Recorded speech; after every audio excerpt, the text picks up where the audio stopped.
It's a beautiful day. As I walked in the front door, a lot of people welcomed me, and after you hear the testimony, it's a different meaning to me when somebody says welcome. I'm glad you're here. Because I typically try to keep my personal life personal. So a lot of people didn't realize over the last 30 days what myself and my family were going through. But March 15th, a Thursday, I go in for a doctor's appointment, as many of us do. And when they have the things in their ears and they're listening, they actually do stuff. I always thought, they're just making up something so that they can justify getting paid. But after he listened, he said, he goes, I'm probably my ears, I'm getting older, but he said, I think I may hear a heart murmur. And for me, as soon as I heard heart murmur, it wasn't alarming to me. He said, it's not life-threatening or anything like that. He said, but I also fly for recreation, and a heart murmur can have an effect on your medical. So that's the first thing that come to my mind was, oh man, this could affect my medical. So he said, I'm going to set you up for an echocardiogram. He said, you have time. I'll put it out to June. Take your time. Call whatever. Here's the number. And so whenever I left the appointment, I thought, I'll just make the phone call real quick. And so I prayed real quick, and I said, God, help me out here. And I don't want to have anything come up with this, so hopefully your will be done. I always try to end it with that because I try not to tell God what to do. So I made the phone call, and the lady that answered the phone said, 2 seconds ago, somebody else canceled for tomorrow. Do you want to come in? She goes, otherwise it's 2 or 3 weeks. And I said, yeah, you know what? I said, I'll just come in and get it over with and be done with it.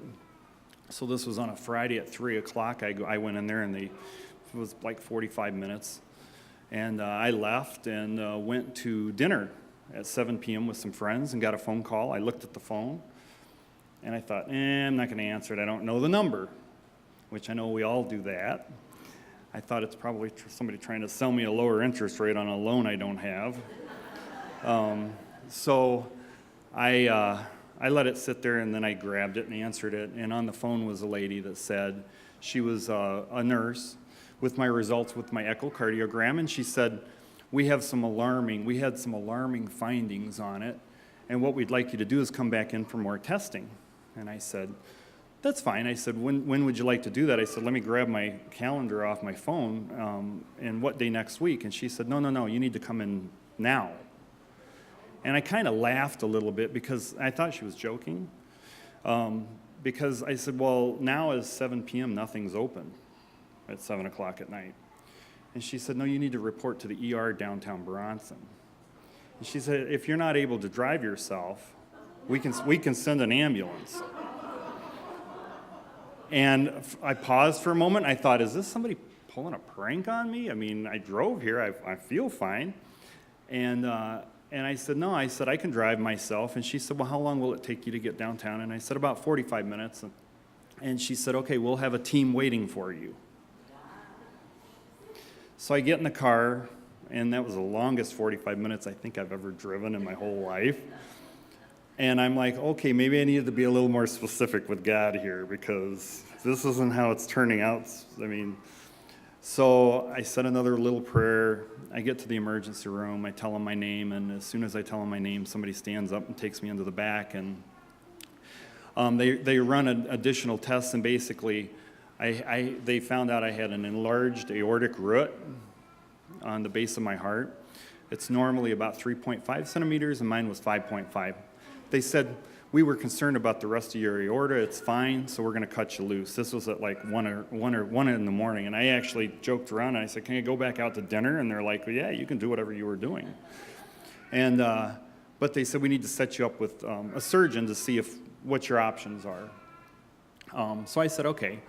So then the Monday after that, I called, got the appointment for the next Monday, and my wife and I went in to see the surgeon in Kalamazoo, and he said, you got time to think about what your options are, and he's sitting there talking, and he said, but when you decide to have the open heart surgery, And he kept talking, and I'm like, whoa, whoa, whoa. And my wife is great because she's sitting there, and she's like, are you okay? And I'm like, no, I'm not okay. I mean, I'm 46. I'm not on any medication. I've never taken anything. I've never had surgery. And he's talking about cutting my chest open. I mean, that's not good.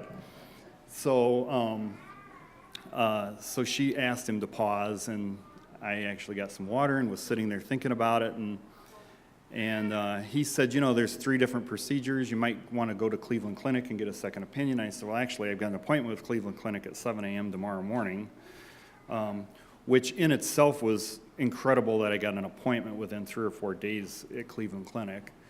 And before this appointment, I prayed again, and that didn't turn out real well in my mind after that because I didn't know I was even going to need open heart surgery. And so I stopped praying. I thought, it's just not good. This is not working out real well for me. Every time I prayed, it seemed like things got worse. So we go to Cleveland Clinic, meet with the surgeon, decide that I'm going to have the procedure in Cleveland, and because of the type of procedure. And I kind of I stopped praying. I didn't even pray about the surgery. I didn't pray about anything. A lot of people were praying for me, and I thought that's great because hopefully they're doing a better job than I was with it. And on exactly 30 days from the date that I got diagnosed, on April 16th, about 2.5 weeks ago, I had my open heart surgery. And the original surgeon said I would be off work for probably 3 months, which floored me. I went back last Monday and started working. But how this all ties together with the grace of God is I didn't realize until after my surgery, and the surgeon come in one morning to make his rounds and was talking to me about it. And he said, he goes, when we got in there and we started to do the aortic root replacement, he said, your aortic root was actually at 6. He said it breaks between 5 and 6. And he said, and there was tearing on the base. He said, you're very lucky and very fortunate that you come in and got the surgery done sooner than later, because he said there might not have been a later.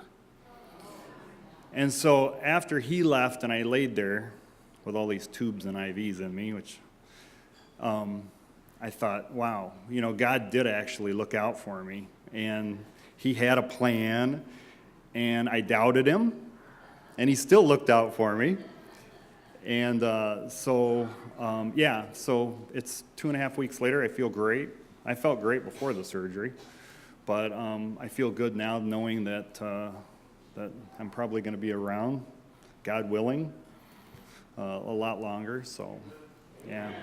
And I do want to say thank you to everybody that prayed for us. And my wife was like a rock through all of this, and my kids both were great. So I didn't do so well. I was very emotional. I feel like sometimes I was having hot flashes and not doing so well for that 30 days. But my wife, I want to thank her for being there for me. So thank you.